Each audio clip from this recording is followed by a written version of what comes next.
तुळजापूरमध्ये भाविकांच्या गाडीचा अपघात झालाय।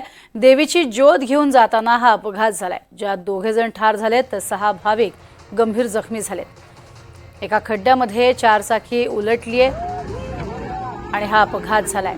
तुळजापूरच्या कामती भागातली ही घटना आहे। जखमींवरती शासकीय रुग्णालयात उपचार सुरू आहेत। कामती पोलिसांकडून सध्या या घटनेचा तपासही सुरू आहे।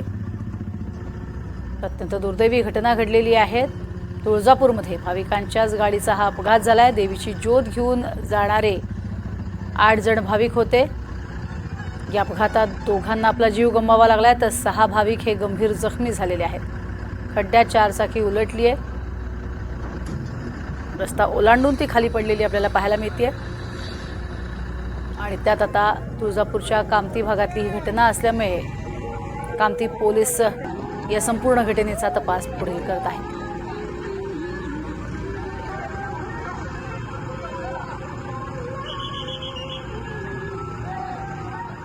आणि अधिक माहिती घेणार आहोत। आमचे प्रतिनिधी सध्या आपल्या सोबत आहेत। सध्या नेमकी ही जी घटना घडलेली आहे ती किती वाजता घडली आणि काय नेमकी त्यामागची कारणं सांगितली जात आहेत?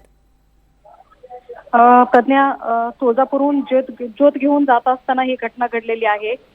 ते ज्योत घेण्यासाठी तुळजापूरला आलेले होते। भाविकांची ही गाडी होती आणि त्याच्यामध्ये दोघे जागीच ठार झालेली माहिती मिळते। बाकी 6 जण गंभीर झालेल्याची माहिती आहे। तुळजापूरहून मंगळवेढा तालुक्यातील हे गोणी गावीकडे जाताना कामती येथे रस्त्याच्या कडेला झालेली घटना आहे। खड्ड्यामध्ये 4 चाकी पिकअप पलटी झाला होता आणि त्याच्यामध्ये ती घटना झाली। या अपघातात प्रदीप क्षीरसागर आणि नेताजी कराळे असे 2 व्यक्ती होते, 2 भक्त होते, तर ते जागी ठार झालेले आहेत। बाकी 6 जण जखमी आहेत आणि उपचारासाठी जवळच्या शासकीय रुग्णालयामध्ये त्यांना दाखल करण्यात आलेलं आहे। कामती पोलीस स्टेशनमध्ये या संदर्भात ही घटना जी आहे तिथं तक्रार देखील दाखल करण्यात आलेली आहे। नक्की संगीता, मात्र हा महामार्ग दिसतोय, इथे कोणत्याही स्वरूपाचा खड्डा तसा दिसत नाहीये। नेमकी ही गाडी खड्ड्यात पडली की ज्याला आपण म्हणतो की नजर चुकीनं रस्ता ओलांडून पलीकडे गेली आणि खालच्या भागामध्ये पडली, काही कळू शकलंय का?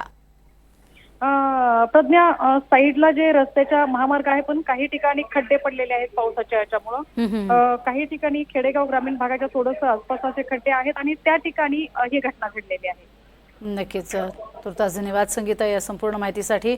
तर सध्या आपण बघतोय ही गाडी खालून काढत असतानाची दृश्य जी आहेत क्रेन ती सुद्धा पाहायला मिळत आहेत।